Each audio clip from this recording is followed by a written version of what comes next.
Welcome to the CyberTech Podcast, inside the minds of everyday IT and cyber pros. Your host, Mike Fierros, will dive deep into the world of IT and cybersecurity, bringing you the stories and insights of professionals who are making waves in the field. From how they got started, to their most exciting projects, and their advice for aspiring tech enthusiasts, we cover it all. So, whether you're an industry veteran or just getting started, join us as we explore the fascinating minds behind the technology that shapes our world. Let's get started. Hey guys, how's it going?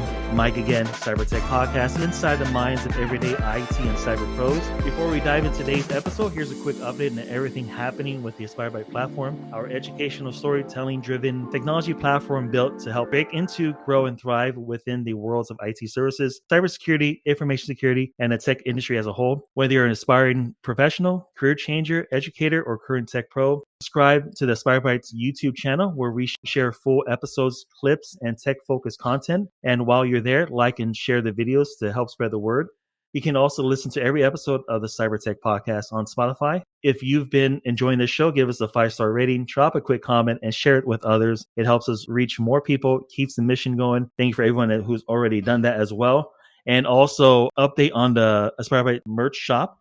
There is a new merch on there. It's called Tech for Good. The idea right there is that those of us trying to get into technology field, whether it be cybersecurity, information security, information technology, or any technology, we definitely want to use technology for good. So definitely, if you guys get a chance to take out the merch right there, there's other merch that's on there that fuels the funding of different projects that's going on and kind of fuels the fire, if you will, on the projects. And then one more thing is that currently in the process of becoming a cybersecurity career ambassador through a national program called NICE, that's NICE, what stands for the National Initiative for Cybersecurity Education run by NIST, the National Institute of Standards and Technology.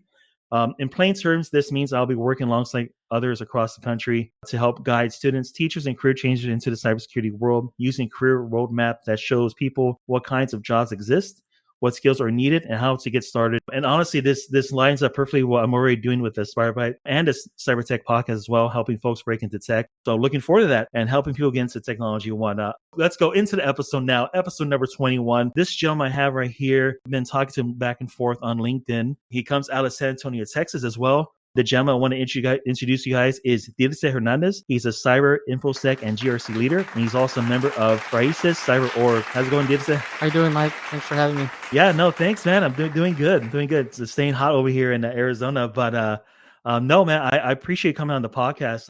This is a hot topic, especially right now. When it comes to GRC and information security that maybe those that are trying to pivot into cybersecurity or students trying to get into cybersecurity may not think about when they think about cybersecurity and stuff. And you have a very unique story, Dirce, and I think that's going to help people kind of guide them to see how they're going to shift into the tech field. And I appreciate your time, man. Let's start at the beginning. Dirce, what originally sparked your interest in cybersecurity and information security? Where was the specific moment or influence that set you on the path? That's a great question. I think I've been on the path since I've been a little kid. Fixing computers, getting my hands on any computer I can get my hands on. My first computer that I actually got to interface with was a Commodore 64. So I'm dating myself, right? The first computer that I actually used as a student was an Apple IIe with those big old floppy disks. In South Texas, down in Brownsville, my hometown originally, Victoria Heights Elementary. And I was hooked ever since, right? I knew that I wanted to do something with computers, with technology. You had those printers that printed out like on the special paper with the little holes on the side, dot matrix printing. And that's where I started, right? And then, as years advanced, my parents were able to, garnish enough money to buy me my first computer. It was like a $3,000 computer. Back in the days, computer was expensive. And, we had the dial-up modem, like internet 20.8 baud modem, and then messing up with the phone line and that sort of thing. So just messing with computers, building them from scratch. And I knew I wanted to do something with technology, right? Fast forward to high school graduation. I went to Our Lady of the Lake University, 4 hours north in San Antonio. Signed up for a computer information systems degree, right? Back then in Brownsville, there was no CIS major in the college there, university there at UT Brownsville at the time. And I knew I wasn't really that best at math, right? So I wanted to steer away from computer science and programming and all the hardcore, math, even though I did take I did take college algebra. I did take trigonometry in high school and physics, believe it or not, and that was a pain. But I Nice. knew I didn't want to do that at the next level, so I just basically went around that part of it to work in, to be in systems, to be, in IT and in CIS, MIS. So I got my degree in 2005, December of '05, and I was looking for a job, right? I mean, I didn't really have any experience. Back then there was no really push for internships the way it is now in today's day and age for kids, getting out of college or in college currently. So I was actually working at Circuit City, just fixing computers. I was part of their fire dog. If you remember, like the Geek Squad, well, Circuit City had Oh, their that's own right. team that did that. They're on site. They're in San Antonio at the North Star Mall, North Star location near the North Star Mall. And I was just kind of waiting for my chance, right? To see where I was going to be able to land an official role within IT or help desk or just something that can get my foot in the door somewhere. And I realized that nothing was really happening in San Antonio at that level. So I started applying in Austin because obviously Austin was blowing up with tech jobs, and it Mm. was, there was a lot of opportunities there. And just ended up, interviewing for a GIS analyst role for the state of Texas for a state agency at TxDOT. And GIS is Nice. geographical information system. So the people that are out there like plotting the roads and doing all this other stuff. And I interviewed. It was a great interview, but the hiring leader just said that my background wasn't in tune to what he was looking for the GIS analyst role. Mm. However, he had a peer manager that was looking for someone to join his infosec team. I interviewed with him, and the rest is history. I got my start in infosec, and I've been doing information security for 18 years. At that point, 18 years later, I'm still in it. Going back to what you said about GRC, I didn't really know I was doing GRC officially up until 2016, where I started working. If the teams are not the people, the broadcast folks that are listening to this meeting or online podcast, there's something called the three lines, right? Three lines of defense. So audit is the third line. Second line is risk oversight, Mhm. compliance, and first line people doing the work, right? The thing operationally. So I started backwards in that space, right? I started in cybersecurity auditing. Like I didn't know anything about audit, but my people in Wells Fargo said, you have your cyber experience, you've done a lot of stuff in cybersecurity. We'll teach you the audit piece, and that's what happened, right? I learned planning, field work, um, you know, all the things to have to actually do an official audit and auditor capacity. And I did that for a few years, and then I went over to second line, risk and compliance, officially quote unquote GRC at that level, for Fortune 100 companies, banks, financial institutions primarily. I did have a stint there in healthcare for a year, leading. I was the IT director for two hospitals down in the valley, down in Brownsville and Harlingen. I had like 25 people, Tech 1, Tech 2, Tech 3 people.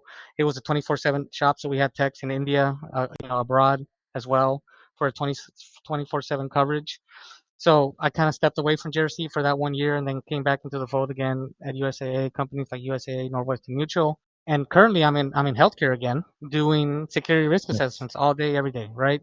Um, it's not the sexiest thing, it's not the most fun thing, but if you want to get your foot in the door in regards to understanding how information security, you know, works holistically, what are the foundations of a good, foundation on information security professional, I don't think there's no better place to start at GRC. And like you said, it's one of those things like everyone wants to go to the blue team. Everyone wants to be a hacker. Everyone wants to be a pen tester. That's all well and good. And I get it. It's a sexy thing, right? I mean, that's why I say it's not sexy. I think True. GRC is sexy as hell, right? And I love it. Oh yeah. Oh yeah.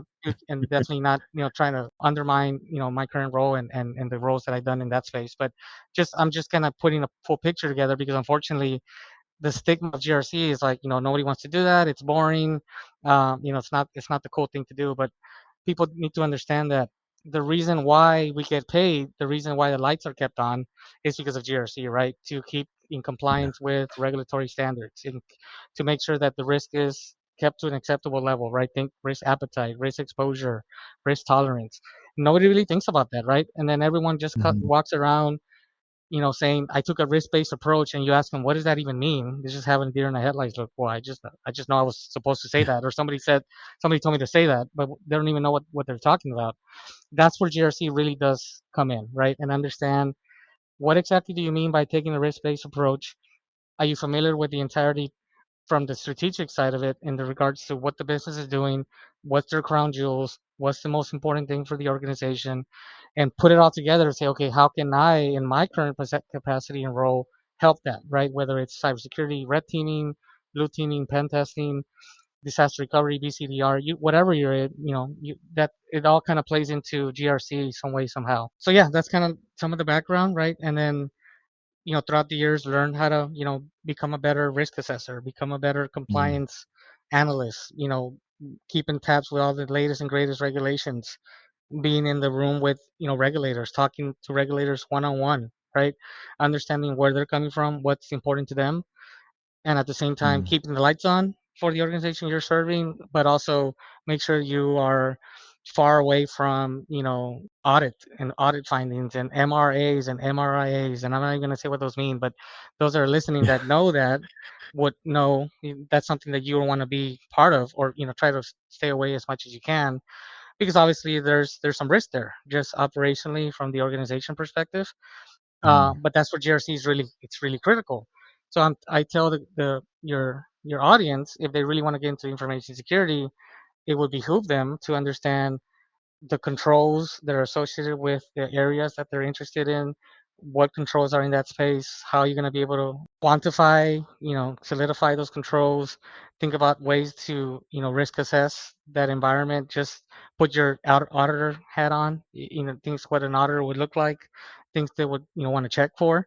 And that's going to make their job way better, right? That's going to enable them to think outside the box, be more collaborative, be more communicative, be more, partner in nature, with the different teams that they're interfacing with the InfoSec side. Because InfoSec is huge, right? Depending on where you're at. Yeah. I mean, I've been in shops that the information security function is like 3,000 people, right? And I've been in shop there's only like 5 people, right? So it just depends. But at the same time, you're still working with others, regardless of how many people are in the mix. That sounds pretty. I mean, that's a whole career in itself, right?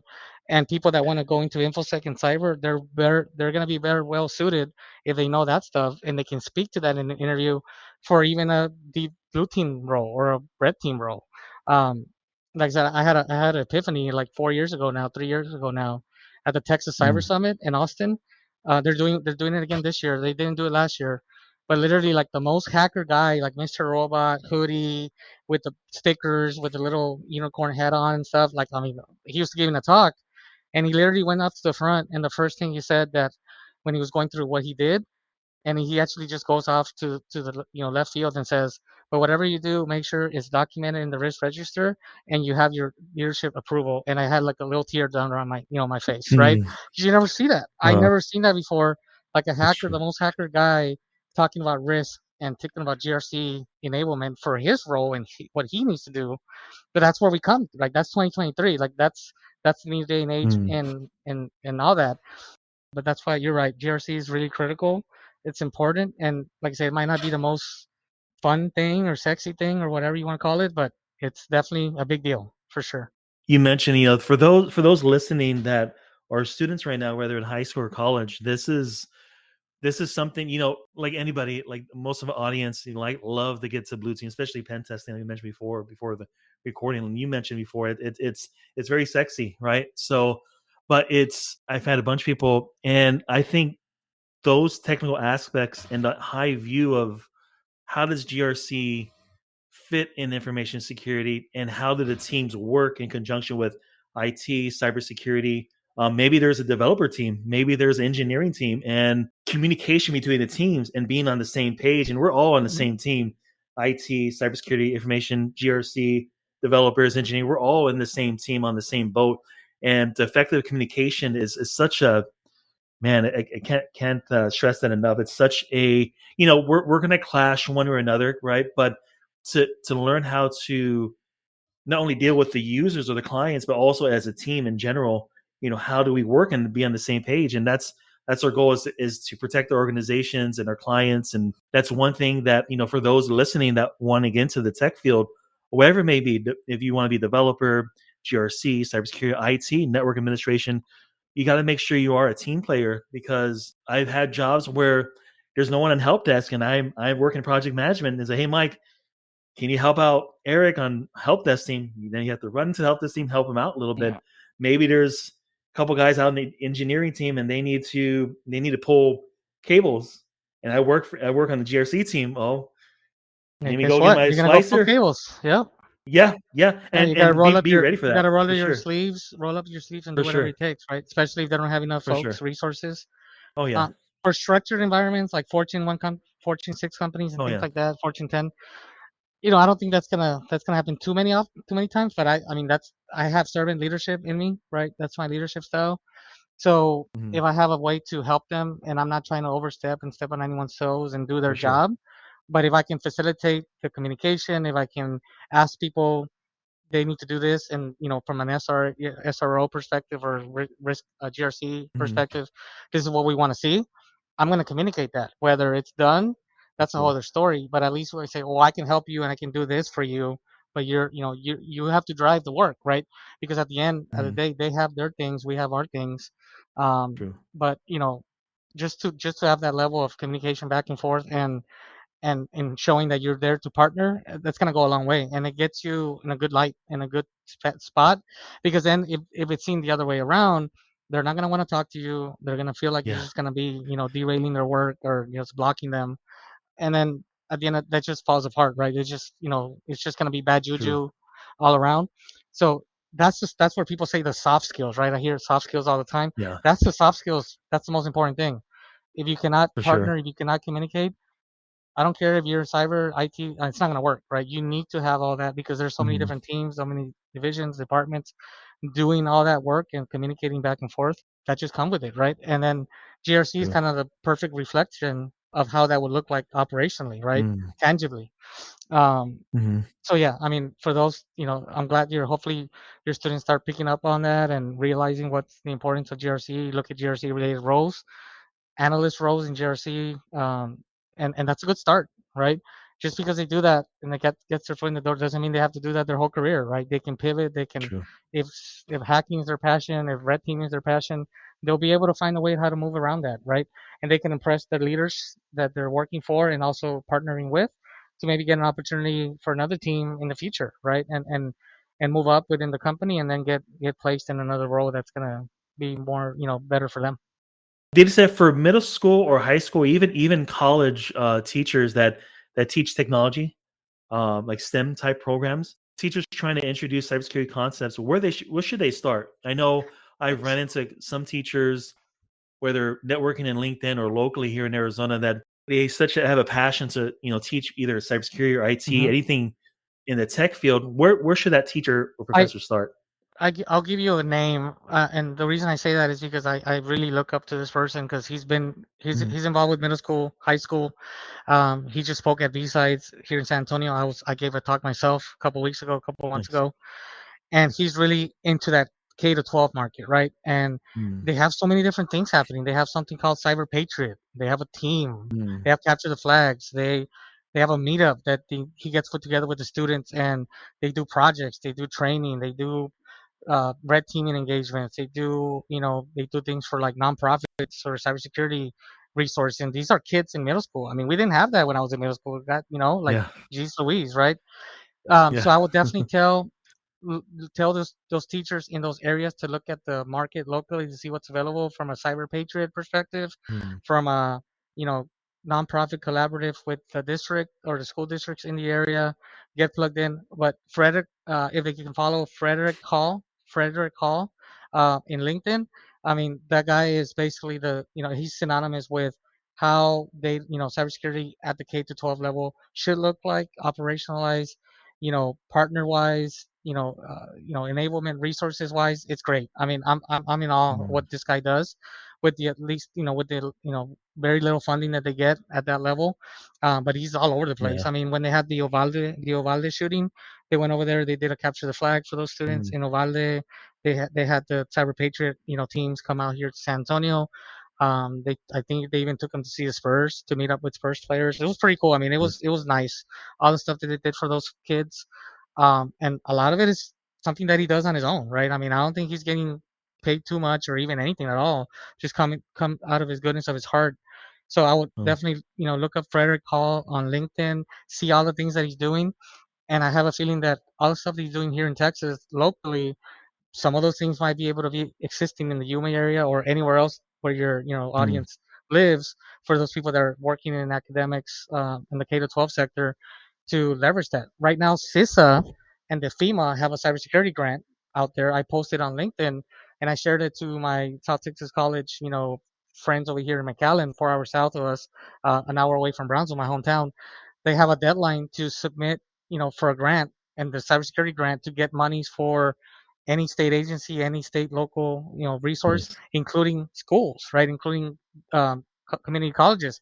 But they have to put in the grant, they have to submit the paperwork and all Mm, that. I mean, if you're familiar with that process, it takes people that know how to do all that. And then if those teachers don't know where to start, they have grant people at those schools that can help them. They get the grant, they mm, start working on it. If they can meet the deadline, they can get a lot of money for cyber education for their students, right? So, I mean, there's so many different things out there, and then everything going on with the federal side. I mean, it's interesting, right, with the cuts and mhm. Doge and all that. But when I see that there's grants for cybersecurity education, I will definitely tell those teachers to look into that because it's just free money that's laying around, and if they don't even attempt to get it, it's just money that's wasted, right?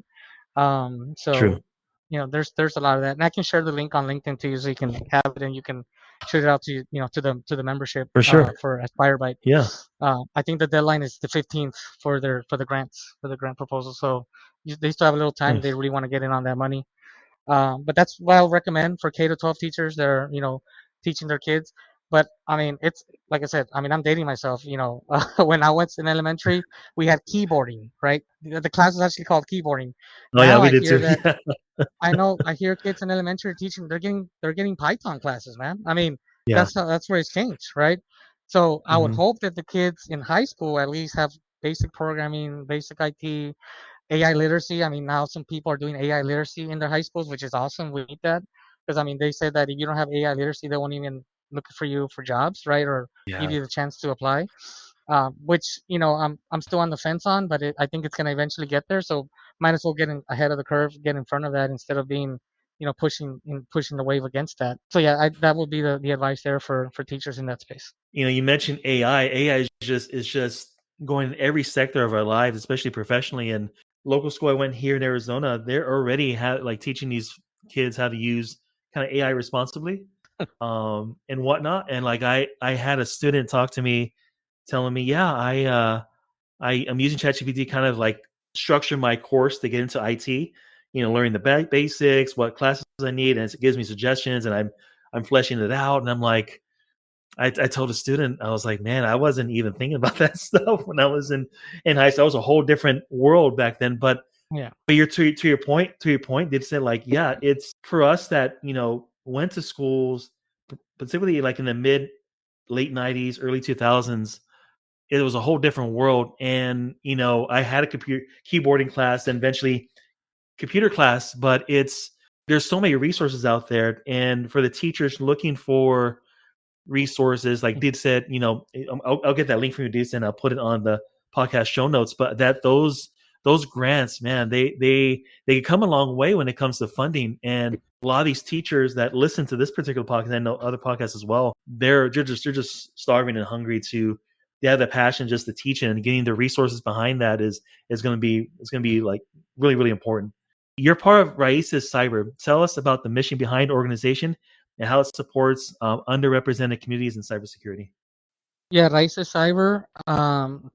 It's a great organization to help, like you said, underrepresented, underserved communities. Their Mhm. mission is to increase the diversity of thought in the field of cybersecurity to promote a safer digital world. Their mission is empowering underrepresented individuals to forge successful cybersecurity careers. Through mentorship, Mhm. educational programs, and career development resources, they ignite the potential of fuel economic mobility and build a more inclusive generation of cyber defenders. It's for everyone, right? But obviously the name is definitely in Spanish, the roots, heritage, right? Raíces means roots in Spanish. So they pick raíces because it represents combined Hispanic roots and also play the word root, which places a special importance in the cybersecurity field. Having these organizations like that, you're part of, data set, it helps kind of fuel the fire, if you will. Having professionals in the field already part of this organization and kind of helping the communities out. I'm sure you guys do speaking events and stuff like that at schools, maybe, or maybe different organizations that's out there locally in San Antonio or even in Texas or in the region right there. But I think being part of that, not only does it look good on your resume, but you speak to an audience because you're doing it because you care. and you want to see people grow to a point where like, hey, I can get on cybersecurity, or I can get information security, or I can be in IT. Okay, I do have a pathway, and these organizations and these folks, part of these organizations can help. I think that's really, really cool. That's what we do it to show that there's others that have the same interests. And if you build within the chapters or you get affiliated with a chapter, you can network. You never know who you can meet, and there might be the next opportunity around the door, right? That can get you in our field. So that's why I do it more on the mentorship side to give back. Right. I put myself in that shoes with my 18-year-old self, right? I wish Yeah. I had that when I was 18. Oh yeah. None of that existed. I mean, I was first generation, you know, college graduate, man. My parents went to school in Mexico. It's Mm, not the same thing. So I learned everything the hard knocks way. I just say, mm, pay it forward, right? I mean, I didn't serve in the military, so my way of giving back is through teaching, through mm. experiences, experiential learning. What worked for me, what didn't work for me. And just give back, right? Share the knowledge and learn from others, right? I mean, it's crazy. We can all learn from each other, regardless if they have experience or not, based on different things happening. So I'm always up for that, and that's why I do what I do. For those listening that are already in the field, thinking about, maybe I could be part of a local community of, IT professionals, cybersecurity, information security, GRC leaders that, go into these organizations, definitely check out Raíces Cyber. Definitely check out the NICE NIST program as well, a cybersecurity career ambassadors program and stuff like that. Be And then part of these groups and whatnot for join sure. join your local ISACA chapter, join your local ISC squared True. chapter, join your local ISSA chapter. I mean, there's so many different things you can do. Oh And yeah. I always advocate for that. And if anything, you're just gonna get knowledge, right? If anything, it's gonna be Hmm. it's a win-win. And you just don't expect that maybe something great can come out of it as well, like a potential role and an opportunity as well. Networking is such a networking and growing when as far as like learning. I told a friend of mine he wants to get in IT first and eventually get in cybersecurity, but I told him, make it a habit now, a good habit, replace the old habit you might have, replace it with a good habit to start learning. Learn, because just like any other industry, but particularly in the tech field, when it comes to technologies moving at a fast rate in every sector of tech, whether it be, maybe you doing developing again, IT stuff, cybersecurity stuff, learning, make it a habit of learning is just just part of your nature Yeah, I in mean, this if, field. if you're not into learning, continuous learning, like doctors and stuff, you're in the wrong field. Because Yeah, for sure. there's like a cyber event every point 2 seconds or something. I mean, not an incident, but an event. Uh-huh. But just knowing that metric knows that there's always something going on every Mhm. freaking waking moment, right? So if you're not Yeah. into the space of continuous learning and keeping up with everything going on, cyber IT overall it might be the best fit for you, right? So you definitely want to think Mhm. about that if you're not really interested in keeping up with the current trends and reading up on everything that's happening. How should IT professionals approach the building the soft skills like you mentioned earlier that matter in governance and risk management? That's a great question. I want to say like get to know your GRC people, right? Get to Mhm. meet them, get to reach out to them, get to know who they are, learn a little bit more about them, and then just having those conversations. Okay, this is what I do.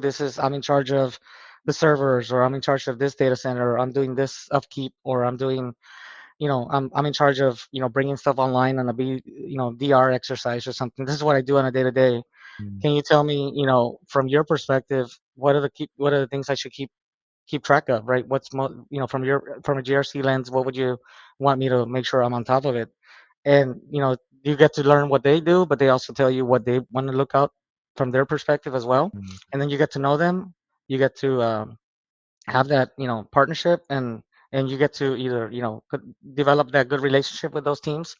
So just I would just say get to know them, get to see what's important for them, and make sure they know what you do so they can give you some really good Mm. insight of what they think you should be definitely keep your track to keep eyes on, and then that's going to probably make your job easier because you know that from a GRC perspective, from a potential audit lens, I mean that's something that you definitely want to keep track and tick and tide from that perspective.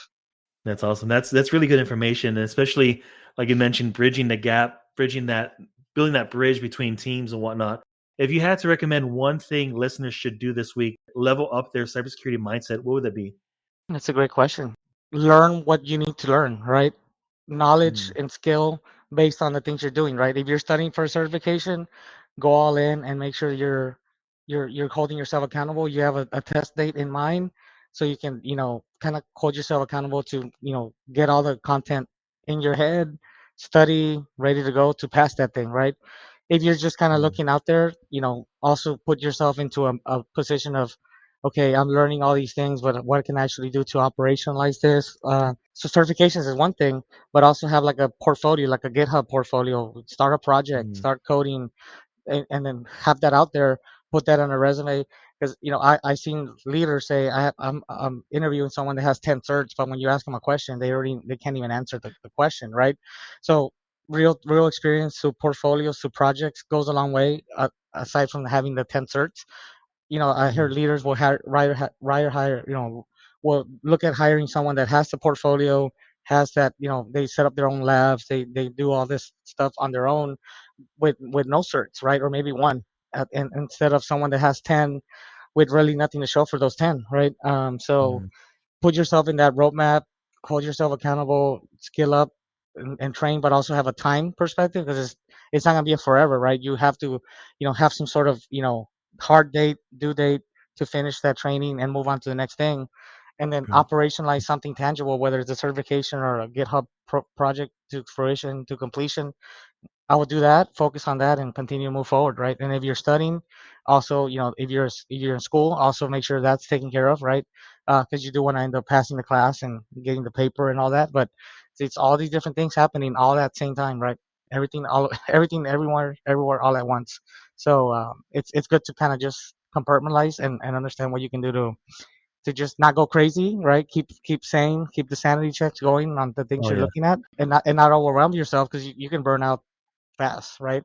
I mean, true. I was in the nice ambassador. We have some videos, some sessions that we had the last month, Nice. and literally one of the guys doing a certification said he studied so hard he threw up. Like, I mean, Oh man, it was bad. He got nauseous and sick. Like I said, don't get to that level, right? Keep that true. try to in check, because at the end of the day, you're not doing yourself any favors, or you're gonna get sick out of the experience, right? So, I mean, just don't go overboard, but keep yourself accountable, and have something to Mm, show that you did that, and you can feel proud of the work you did, and that will be something that I can tell, to focus on iterative improvement, iterative progresses as you move forward. Dirce, I have one more fun question for you: tacos or hamburgers? And tacos all the way through. I mean, but they gotta There we be go. they gotta be tacos from, like, I mean, my favorite are al pastor, but the only pastor that I really Okay. love, like with a passion, are from Mm, Matamoros. So I'm in okay. Brownsville. I get Uh huh. I get them delivered, or I get someone to come and bring them to me. Oh, But I mean, nice. there's some good taco places here in San Antonio, but tacos al pastor, the good stuff from Yeah. Mexico is what I prefer. Yeah. But don't get me wrong, Oh I mean, yeah. I love burgers just as much. I mean, Five Yeah. Guys, Whataburger here in Texas, right? Oh yeah. It's Hmm. huge. And then we have In and Out now, so like there's a war between Oh, it's Whataburger and In true. and Out for the past Yeah. few years here in Texas. So, and both are Uh packed. I huh. mean, In and Out's been more packed here recently in the last 2 year or two, but Hmm. I mean, I'll take tacos hands down every day than Oh. than burgers for sure. Oh man, tacos al pastor sounds really good right now. Actually, Yeah, and then no, and then that's that's not even cool. accounting for the breakfast taco. That's a big Oh, thing here forgot about as that. well. Did say I appreciate you, man, getting on this podcast. Your story and especially your experience, it's going to help those and also me too as well. I'm learning too the GRC space, information security space. I really appreciate you being on the podcast, and taking your time out on your busy day to do this and whatnot. Thanks, Mike. I really appreciate it, and hopefully we can do this again sometime in the future with Aspire Byte. Did say if someone wanted to maybe contact you about maybe Raíces Cyber, or maybe they might have a question like career advice or stuff like that. How would they get a hold of you? Feel free to reach me on LinkedIn. I'm on LinkedIn. They can send a connection request. If they want to drop an introductory line on the note when they send me a connection request, and let me know that they heard me on the Aspire Byte, I'll be more than happy to connect with them, add them, and answer any questions they might have, or just point them to Raíces, and maybe see there's a local chapter nearby them they can join and become part of the Raíces family. And thank you again, Did for being on the podcast. I appreciate that. Yes, sir. Thank you. Appreciate it. And you guys just listened to episode number 21 with Dirce Hernandez. He's a cyber infosec GRC leader and member of Raíces Cyber org. See you guys.